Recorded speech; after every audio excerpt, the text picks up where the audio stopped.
Donc la peinture intégrale de l'appartement, du plafond, la cloison ici enlevée. Ils ont baissé le plafond, ont posé le parquet, cassé tout le haut du couloir. Disons qu'on n'aurait pas pu faire tous ces travaux si on était passé par un artisan. 75 mètres carrés entièrement rénovés, 100 jours de travail pour un prix abattable. C'est grosso modo entre 4 000 et 4 500 €. Un budget 2 fois moins cher que le prix du marché. Et pour cause, les ouvriers de ce chantier sont encore des lycéens. Nous sommes dans les Pyrénées-Atlantiques, au lycée professionnel de Canto. Jean-Baptiste Mortalena est très fier des réalisations de ses élèves. Il les affiche tels des trophées. Ici, on a un escalier pour un particulier avec un emmarchement en bois. Là, on voit une piscine complète qui a été réalisée par les maçons. Ici, il y a un agrandissement d'une maison qui fait la partie garage où il y a maçonnerie et charpente. Donc aujourd'hui, une maison, on peut pratiquement la faire en entier, quoi. Tous ces chantiers ont été réalisés à l'intention des particuliers. Futurs maçons, peintres, électriciens, carreleurs, ils se rendent chez vous pour mettre en pratique leurs connaissances. L'avantage pour vous, c'est que du coup, la main-d'œuvre est gratuite. Vous allez retrouver un portail.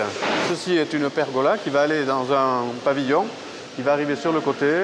Disons qu'on est entre 20 et 40% d'un prix du marché sur un travail qui va coûter quelques milliers d'euros pour celui-là, par exemple. Les particuliers y trouvent leur intérêt, les élèves aussi. Comme Marc, 20 ans, en première année de bac pro, c'est un moyen de peaufiner son savoir-faire. Disons que c'est avantageux pour le particulier parce que ça coûte moins cher de le faire en lycée. Puis nous, ça nous apprend aussi à fabriquer des beaux objets. Donc voilà un escalier pour un particulier, en matériaux en chêne, donc matériaux nobles par essence et chers. Un escalier en chêne massif pour lequel son futur propriétaire n'aura payé que le bois, soit 1 000 €. Une économie qui atteint ici 80%. Outre le prix, le travail réalisé par les lycéens vise l'excellence. Le lycée joue sa réputation sur chaque chantier. Le premier élément, c'est de mettre un élève en situation de réussite. C'est-à-dire qu'il fait quelque chose et qui est reconnu par tous puisque ça va servir. Ensuite, c'est de le faire travailler en plus sur du matériau noble. C'est-à-dire que puisque ça a un coût que le client prend en charge, ça nous permet d'élever le niveau du matériau utilisé. C'est plus des petits bouts de ferraille, des petits bouts de bois. Voici l'un des tout derniers chantiers acceptés par le lycée. Quand on rentrait, ça faisait vraiment rikiki et on a demandé au lycée de détruire les murs de cette chambre pour agrandir le salon. À 28 ans, Nelsie a investi toutes ses économies pour acheter cette maison de 130 mètres carrés. Il ne lui reste plus beaucoup d'argent, mais énormément de travaux. En septembre, elle a déposé son dossier au lycée Canto. On a un budget total pour les travaux entre 25 000 et 30 000 €. Si on avait dû faire ça à des artisans extérieurs, on en aurait eu pour le double ou le triple.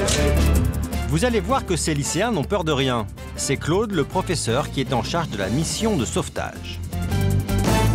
Si vous regardez la cuisine, l'état de la cuisine, ou l'état des murs, vous allez comprendre de suite si vous faites ça. Voilà. Les lycéens sont pour l'instant à l'étage où ils réaménagent les combles. Eh les gars, au boulot. De suite. De suite. Il y a une armée qui travaille pour vous là quand même. Ah oui, là, ils sont nombreux. Je ne les ai pas comptés, je ne sais pas combien ils sont. 8, ils sont 8. Sous les ordres de Claude, Florent, Younes, Jordan et leurs camarades, ils ont entre 15 et 18 ans, tous sont élèves plâtriers, ils n'ont pas le droit à l'erreur. C'est un chantier réel, il y a beaucoup de contraintes. Il faut que les jeunes apprennent à s'adapter. C'est le côté pédagogique qui est intéressant justement ce chantier. Combien vous êtes payé là? B0. Le droit d'apprendre, on est payé. Le droit d'apprendre, c'est un peu de prix. Non, non. Parce qu'en fait, à l'école, on ne sait pas trop pourquoi on le fait, alors qu'ici, on sait que c'est pour quelqu'un, donc on a plus envie de s'appliquer et tout. Bientôt, menuisiers, peintres et carreleurs du lycée viendront terminer le chantier. Nestlé aura fait une économie de 50 000 €. Mais cette main-d'œuvre gratuite travaille-t-elle vraiment aussi bien que des professionnels? Retour chez Didier pour l'avant-dernier jour des travaux. Qu'est-ce que vous avez amené? Des chocolatines pour les élèves, comme tous les vendredis matins. Avant de les déguster, les élèves ont encore du travail. Seda, 18 ans, en première année de bac pro finition, termine la chambre du fils de Didier. C'est pas facile à bouger en fait quand on est près du mur.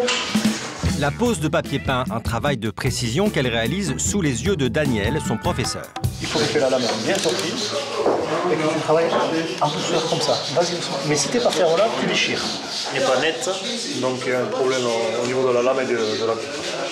Enfin, elle va y arriver. La pièce est terminée, tout est parfaitement nettoyé. Qu'en pensera Didier?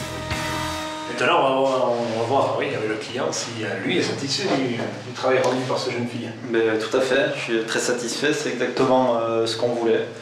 Donc papier peint, sol, la bande verte, et, tout ce qu'on avait demandé a été respecté et très bien réalisé.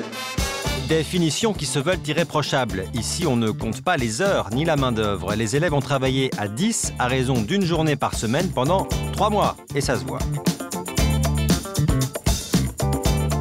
On a enduit tous ces panneaux. Donc 2 fois, on les a imprimés, c'est-à-dire passé la première couche de peinture. Ils ont poncé de nouveau, ils ont repris les murs au nouveau l'enduit. Ce travail en termes de mise en œuvre, de temps à passer est très important. Donc une entreprise ne va peut-être pas se permettre, en termes de rendement, d'avoir ce type de qualité. Il y a en France plus de 290 lycées du bâtiment. Et si vous voulez que votre candidature soit retenue, n'oubliez pas les chocolatines.